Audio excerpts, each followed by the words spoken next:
2021년이 드디어 도래했습니다. 5년 전부터 금융위기 시작 가능성이 가장 높은 한 해로 봤었고요. 2016년도에 트럼프가 당선된 후에 사실은 금융위기 가능성을 뉴스에서 얘기하는 것보다 저는 좀 더 늦게 본다라고 얘기했던 겁니다. 트럼프 당선 후 부동산 부자인 트럼프가 중간에 금리를 올리다가 다시 낮추는 등 저금리를 길게 가져갈 것이다. 제가 말씀드렸던 바죠. 그 당시 그래도 뭐 빠르면 19년에서 늦어도 23년에는 금융위기가 시작될 것이다라고 말씀드렸습니다. 왜냐하면 현재의 상승은 2011년, 12년부터 시작된 버블이기 때문에 그거에 대해서 한 10년 정도가 되는 시기인 2021년, 2022년 뭐 그 정도가 시작될 가능성이 큰 것이죠. 그리고 향후 10년으로 본다면 저는 스태그플레이션 가능성이 크다고 봅니다. 부동산의 스태그 정체뿐만 아니고 현금, 그러니까 돈을 너무 부동산에 바치려고 돈을 풀었기 때문에 인플레이션 가능성, 스태그플레이션 가능성이 크다. 그렇게 봤을 때 버블을 조심해야죠. 그죠? 투자주의. 그러면 부동산과 인플레이션으로 본다면 현금만 올인하는 것, 일부는 가져도 됩니다. 그러면은 현금 올인도 좋은 선택은 아닐 것이다. 그 다음에 나스닥, 우리나라 제약주 등 버블이 큰 종목. 약국에서 볼 수 있는 제약주들 말고요. 약국에서 볼 수 없는 것 중에 버블이 많습니다. 뭐 케이스 바이 케이스인데요. 그래서 일부라도 금 투자를 이어갈 것인데 어떻게 그렇다고 금에 올인하지 않고요. 일부러 투자하고 떨어질 때마다 더 사는 방식으로 간다. 물론 이 예상보다 확실하게 맞출 수 있는 예상이 하나 있습니다. 그것은 화끈한 개인들은 이성을 상실하게 될 것이다. 개인들은 투자를 하더라도 늘 곧버스나 레버리지 같이 화끈하게 투자를 하죠. 부동산도 마찬가지고 영끌에서 대출로. 그 이유는 제가 말씀드린 대로 버블의 단계 중에 지금 광기 단계에 진입이 되어 있기 때문에 지금은 한 탐욕 정도가 되겠고 영원히 떨어질 것 같지 않은 이미 환상 단계에 진입한 개인들도 많이 있는 것 같습니다. 그래서 개인들을 미치게 하기 위해서 꼭 이 마지막 막판 스파트가 가파른 이유가 그것이죠. 버블이라는 것은 오랜 기간 지속하기는 힘이 듭니다. 그죠? 그렇게 힘이 들기 때문에 단기간에 많이 올리고 광기를 만든 후에 그 다음에 다시 정상으로 복귀되는 일이 있어 왔습니다. 여러 군데에서 막판 스포트가 감지되긴 하지만 그 막판 스포트가 어디까지 올릴지를 저희가 예단할 수는 없겠죠. 올해 백신 기대감 속에 향후 코로나 상황 지속은 염두에 둬야겠죠. 그러나 이제 최고의 화두는 상업부동산. 상업부동산이 어떻게 될 것인가? 백신의 효과가 어떻게 될 것인가? 그게 최고의 화두가 될 것 같습니다. 향후에 올해든 내년이든 상업부동산이 급락하는 시기가 만약에 오거나 베트남은 이미 급락을 했죠. 그래서 글로벌에서도 조금 접근해야 될 상업부동산은 없는가를 살펴보는 시기가 좀 올 것 같긴 합니다. 자, 앞으로는 10가지 분야에 대해서 그냥 대충 제 머릿속에 맴도는 걸 대충 적어놓은 겁니다. 좀 자세한 얘기는 나중에 1월달 거쳐서 조금 제대로 된 예측을 드리도록 하고요. 올해 일단은 급락은 없을 것 같습니다. 왜냐하면 실거래가 조작이 아직도 시정이 되지 않고 있고 양도세 중과가 여전히 지금 뒷구멍이 나 있는 상태라서 중과가 제대로 돼야만 이제 투기 세력이 활동을 접을 수 있는데 어쨌든 뭐 이 얘기 많이 드렸으니까요. 강남은 작전지역 실거래가를 올리면서 투기 세력은 계속적으로 이익을 실어 나갈 것 같은 그 생각을 들고 있습니다. 백신 개발로 인해서 상하이 부동산도 버티기를 돌입할 것인데 올해는 버티더라도 내년이나 내후년에 급락으로 가게 될지 그것은 사실 이제 백신이나 치료제 여부에 따라 달린 것 같습니다. 향후 제가 금융위기 가능성에서 가장 크게 보는 두 가지가 있을 건데요. 그것은 무엇이냐면은 중국과 홍콩 부동산의 하락의 촉발. 지금 조금 옆으로 늘어지고 있습니다. 중국도 뭐 완전 하락전은 아니지만 좀 상승률이 둔화되고 있고요. 홍콩도 좀 옆으로 횡보를 하는 중인데 홍콩 부동산의 하락이 촉발되느냐 이것이 매우 중요한 게 되겠고요. 또 미국의 채권 가격, 제로금리에 진입한 미국의 채권 가격이 하락하게 되면은 금리가 올라가게 되거든요. 물론 지금까지는 찍어낸 돈으로 채권을 사서 지금 저금리가 유지되고 있는 겁니다. 그렇기 때문에 달러를 많이 찍어대서 지금 문제가 되고 있는 것이죠. 달러가. 그래서 가격이 떨어지고요. 그리고 감히 지금 일어나고 있는 모든 아비규환이나 카오스처럼 보일 정도로 보통의 예측대로 흘러가지 않는 이유는 파생시장 때문입니다. 역시 올해도 파생시장은 큰 화두가 될 것입니다. 월가의 승부조작이 금, 달러, 주식 할 거 없이 계속 될 것인데 그것이 어떻게 될 것인가. 어쨌든 올해는 3학년 부동산을 버티기 돌입할 것인데 이게 앞으로 굉장히 중요합니다. 이건 올해뿐만 아니라 계속 볼 상황이고요. 상업부동산 접근 시기를 향후에 볼 것인데 베트남이나 급락이 좀 많이 떨어져야 저희도 접근할 텐데 베트남 등 상황에 따라서 해외에 조금 상업부동산 쪽으로 관심을 가질 것이고요. 사실은 현재 저희가 부동산을 계속 줄이고 있어서 제가 2020년과 2021년, 그러니까 사실은 올해가 모든 부동산을 다 털고 나가는 시기입니다. 작년 올해 이제 10%씩 2019년도에도 20% 줄였고 계속 저희가 줄여오고 있는데, 그러나 오래된 생각은 인플레가 온다면 저가형 농지, 그러니까 집 지을 수 있는 농지는 뭐 비싸지만은 아주 저가형 농지, 사실 평당 5만 원 아래도 굉장히 많죠. 농사가 잘 될 수 있는 땅이나 혹은, 그리고 제가 농막이 있어 보니까요, 저 코로나 시대에 농막이 너무 효자예요. 가서 지금 미국도 코로나로 인해서 주말 농장처럼 이제 농부가 된 사람들이 꽤 많이 있다고 합니다.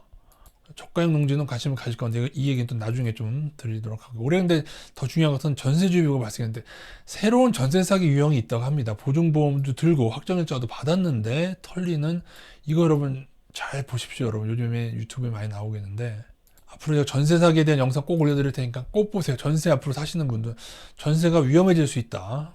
지역 주택조합, 이거는 재건축 내용인데 재개발, 이것도 주의보가 있고요. 제가 4, 5년 전쯤에 제주 호텔형 분양 경고 드렸는데 지금 난리가 났습니다. 여러분 이러한 그 주의보들 잘 들으시고 피해 가시기 바라겠습니다. 주식은 선물 노래를 지속할 것 같아요. 현재까지 2007년 모델에서 크게 벗어나지는 않았습니다. 동학개미의 승리라고 하기에는 곧버스 손실이 뭐 만만치 않아서 약간 희석된 느낌이 있죠. 그래도 동학개미가 뭐 나름의 승리를 거뒀지만은 제가 볼 때 2020년은 사실은 외국인 선물 플레이의, 즉 파생놀이의 성공이었죠. 그게 올해도 좀 지속되지 않겠는가 보고 있고요. 올해도 우리나라 주식은 계속 투자 의견을 드릴 겁니다. 뭐 설령 인버스를 일부 30%든 20%든 뭐 상황 따라서 아주 안 좋은 상황이라도 40%를 끼더라도 우리나라 주식은 투자할 건데, 이제는 좀 그간 덜어놓은 후발주자를 살펴보는 시간을 가져야 되지 않을까 정도로 보고 있습니다. 2007년 모델과 달라지려면 외국인의 주식에 실질적인 매수가 들어와야 됩니다. 그죠? 달러는 약세가 지속 가능하다고는 보는데요. 두 가지 관점이 있습니다. 원달러가 급락해서 뭐 1,000원이든지 뭐 900원대 진입해서 이것도 2007년처럼 외국인이 채권마저 나갈 것인가. 그때 원달러 환율 2007년도에 굉장히 낮았거든요. 그때 외국인들은 채권을 좀 가져나가면서 우리나라에서 자산을 빼갔습니다. 원달러가 올해 급락하는 외국인 채권을 빠져나갈 것인가. 그렇게 되면 정확히 2007년, 2008년 모든 것이 그렇게 되면은, 저는 만약에 외국인의 우리나라 채권 매도가 심해지면요, 그때는 외환위기 가능성을 나중에는 염두에 둬야겠죠. 그렇게 된다면 제가 2008년 초에는 저희가 자산의 3분의 1을 외환으로 바꿨었습니다. 근데 작년 올해는 제가 그 얘기를 전혀 드린 바 없죠. 근데 만약에 그런 일이 생긴다면은 외환 투자를 하게 될 수도 있다. 달러를 포함해서요. 근데 아직은 계획이 없습니다. 왜냐하면 아직 이런 일이 뭐 보이고 있지 않기 때문이죠. 두 가지, 둘째 관점이 있습니다. 그것은 달러 엑소더스. 달러 세력이 앞으로 달러의 문제를 보고, 왜냐하면 비즈니스이기 때문에 달러의 엑소더스를 계속, 올해뿐만 아니고 계속적으로 달러를 버리고 우리나라로 오고, 향후에 금의 지속적인 상승이 일어난다거나 그러한 달러 엑소더스 현상이 일어날 수도 있다. 어떻게 바이든 행정부 기간 동안에 어떻게 될지 모르겠습니다. 그것은 이제 외국인의 채권 동향을 보면은 외환이 2007년, 2008년 모델로 갈 것인지 아니면 또 다른 모델로 가게 될 것인지. 달러 엑소더스가 오게 된다. 그렇게 되면은 원달러는 향후에 또 계속 좀 큰 폭으로 떨어질 수도 있을 것 같은데, 이 얘기는 복잡한 얘기는 나중에 한번 또 심층 있게 다뤄보도록 하겠습니다.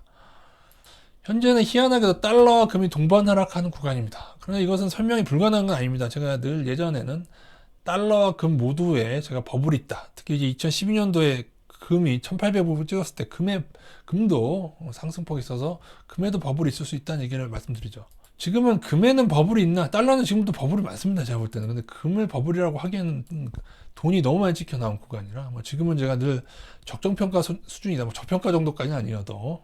근데 앞으로 이제 그래서 돈이 더 찍혀 나온다면은 금은 상승할 수가 있겠죠. 그러나 지금의 금 하락이 어떻게 촉발됐냐? 2000불에서 1800불 때까지 1700불 잠깐 찍었는데, 1700불 때까지 떨어지는 동안 어땠냐? 골드만의 상승 경망이 2000불에서 나왔고요. 그 다음에 미선물 거래소에서 증거금을 올리면서부터 그 후에 떨어졌다는 점. 여기에 대한 자세한 설명 들기 때문에 나중에 한번 들을 것인데, 여기에 역시 월가의 파생놀이가 들어있다. 상황 따라서 월가는 개인들이 만약에 금에 계속 달려들게 될 경우에, 그리고 만약에 상황 따라서는 예전에 원유처럼 만기 전후까지 단기적으로 급락시키는 일들이 나올 수 있다고 저는 보는데, 이거는 개인들이 금에 달려들 때의 얘기입니다. 이거는 파생의 토토 노래니까요. 그러나 모르죠. 또 개인들이 또 금 상방을 또 접게 되면은 상황 따라서 그러나 뭐 상황 따라서 이 정도 조정이 끝나고 다시 오르게 될 수도 있겠죠. 그러나 여전히 금 선물 거래소와 월가는 원유 때처럼 서로 협동을 해서 파생놀이를 이어갈 것이다. 그 정도로 보고 있습니다. 금은 일부는 투자하시되 일부는 떨어질 때마다 더 모으는 방식으로, 금을 지금 많이 투자한다 그거보다는 일부 조금 투자하시면서, 일부는 투자해야죠. 상황 따라서 그대로 다시 오를 수도 있으니까요. 그럼 향후에 적립식이든지 아니면 떨어질 때마다 조금씩 모으든지 금 투자는 이어갈 것입니다. 이것은 선물 놀이로 인한 하락들이겠지, 실질적으로 금에 대한 수요는, 실질 금에 대한 수요는 계속적으로 증가되지 않을까, 향후에 5년, 10년으로 봤을 때. 왜냐하면 제가 스태그플레이션을 보고 있기 때문이죠. 현재 농산물이 매우 강하죠. 그리고 장기 차트상 금보다도 농산물은 상당히 저평가 구간입니다. 그거는 원유랑 천연가스도 장기 차트상에 마찬가지인데, 원유보다도 사실 천연가스와 농산물이 되게 저평가 레벨이었죠. 이게 단순히 선물 놀이로 인한 향후의 추가 상승일까, 아니면 식량 위기가 올까에 대해서 좀 생각하고, 농산물 같은 경우에는 20년, 30년 기간으로 식량 위기나 그런 것 때문에 굉장히 크게 오르던 시기가 있었다. 그 점은 여러분 보시고, 다 현재도 많이 오른 구간이라서 많이 접근하기에는 힘들고, 조금 접근하고 이것도 떨어질 때마다 더 모으거나 아니면 적립식 정도로 투자하는 정도를 추천드릴까. 원래는 농산물에 뭐 콘덴고라든가 여러 가지 선물 세금 등의 문제로 투자를 벌일까 했는데, 일단 다시 상승 신호가 나오고 있어서 일부라도 좀 투자를 고려 중입니다. 아직 확정한 건 아니고요. 우리나라 제약주 중에 버블이 짓는 종목이 아직도 한 30개가 넘고, 신라젠급들도 제가 볼 때는 20개가량 됩니다. 버블이 있는 종목 자체는 한 4, 50개가 될 것 같습니다. 제약주가 워낙에 많고. 약국에 있는 약, 우리나라 복지약 시장 빼고는 지금 거의 다 버블인데, 일부 종목은 폭락하는 한 해가 될 것입니다. 제2의 신라젠급으로 폭락하는 종목도 생겨날 것입니다. 자, 셀트리온은 가장 늦게 무너지지 않을까 여전히 이렇게 보고 있고요. 삼성바이오는 1차 하락도 제대로 시작하지 않았는데, 상황에 따라서 삼바와 셀트리온 다 1차 하락 정도는 올 수 있는 한 해가 될 수 있습니다. 그러나 진짜 폭락은 조금 시일 걸리지 않을까, 그 종목들은. 물론 서정진 회장의 은퇴는 조금 불안한 감이 좀 있긴 합니다. 즉 우리나라는 추가금리 인하 가능성이 있다고 보고 있고요. 향후에 제가 말씀드린 대로 미 채권 가격이 떨어지지 않는가, 그래서 금리가 오르지 않는가에 대해서 보아야 됩니다. 오늘날 모든 왜곡의 근원은 제가 볼 때는 달러를 찍으면 달러 약세가 나와야 되네. 달러를 찍어서 그 찍은 돈으로 파생시장에서 달러 인덱스라는 파생이 있죠. 거기서 달러 강세도 만들 수 있습니다. 단기적으로. 이러한 데 왜곡의 근원이 있다. 달러를 찍어내서 선물놀이하고 금융놀이 하는데 문제가 있다. 그게 월가가 원흉이다. 심지어 부동산의 부실채권, 그거 아십니까 여러분? 미국이 모기지 채권 등을, 그리고 코로나 발생해서도 부실채권들을 달러를 찍어내서 많이 샀어요 여러분.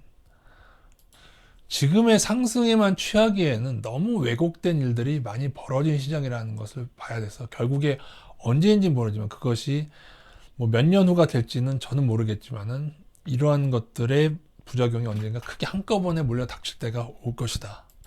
그것이 부동산 가치의 폭락이 먼저일지, 아니면 현금 가치의 폭락이 먼저일지, 아니면 스태그플레이션으로 동시에 발생할지 그건 모르겠지만은 큰 문제가 생겨날 것이라고 보시면 되겠습니다.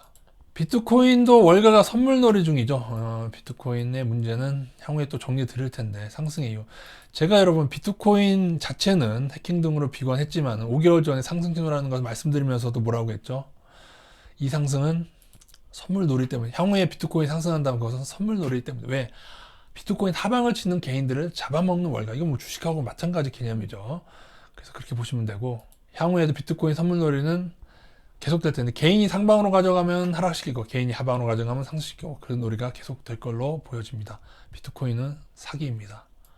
반도체 슈퍼사이클 뉴스가 나오는데, 외국인 동향을 보면은 아직 그렇게 낙관하기에는 좀 일러 보인다. 그러나 실적은 좀 유지될 것이다. 어떻게 보면 2020년에 우리나라 실적 호조, 반도체 실적 호조는 코로나 때문이죠. 코로나로 인해서 컴퓨터를 사고, 그죠?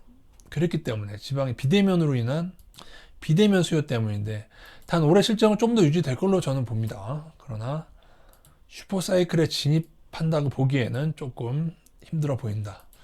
자, 향후에는 물과 식량, 웰빙에 주의하자. 저는 향후에 물이래요. 부동산보다, 그리고 금보다 더 소중한 것은 물이라고 생각하고, 그 다음은 식량이라고 저는 생각합니다. 그걸 주의하고 우리는 웰빙, 건강과 웰빙이 가장 중요합니다, 여러분.